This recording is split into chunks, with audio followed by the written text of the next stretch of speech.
On a débuté le projet du nouveau pont Champlain. La première étape importante, c'était d'avoir une bonne stratégie de construction, modulaire, hybride, pour être capable de faire la préfabrication des pièces en béton sur le chantier et le préassemblage de l'acier aussi sur le chantier.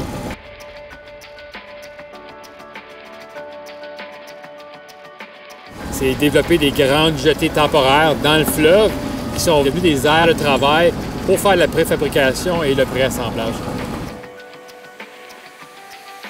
Il y a 3 jetées dans le projet. Il y a une qui se trouve à l'île de Sœur, qu'on appelle nous la jetée ouest, une autre à Brossard, qu'on appelle nous la jetée est, dans la rive sud. Il y a la 3e où nous sommes présentement, qu'on appelle nous la jetée de la portion urbaine du pont.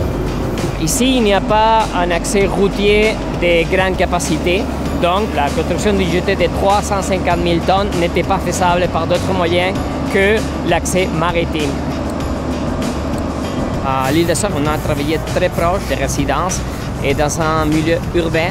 Et le défi a été de contrôler et d'organiser le trafic de façon à réduire, à minimiser les impacts sur les résidents. L'élément le plus important, ça a été de contrôler les facteurs humains en donnant les instructions aux chauffeurs de camions surtout pour bien faire l'opération de déchargement des camions. Il faut comprendre qu'ici, sur l'île des Sœurs, le territoire, la superficie, l'espace qui était disponible était quand même assez limité. Donc là, ce qu'on s'est fait, c'est qu'on s'est créé un prolongement de l'île des Sœurs de 100 mètres par 500 mètres de long. Ce prolongement-là de l'île des Sœurs devient la plateforme de travail principale pour l'ensemble du nouveau pont Champlain.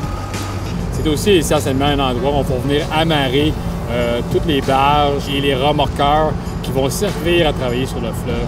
Donc de nuit, on va ramener ces équipements maritimes ici à la jetée ouest. Pour construire la jetée ouest, il fallait permettre de protéger l'habitat du poisson.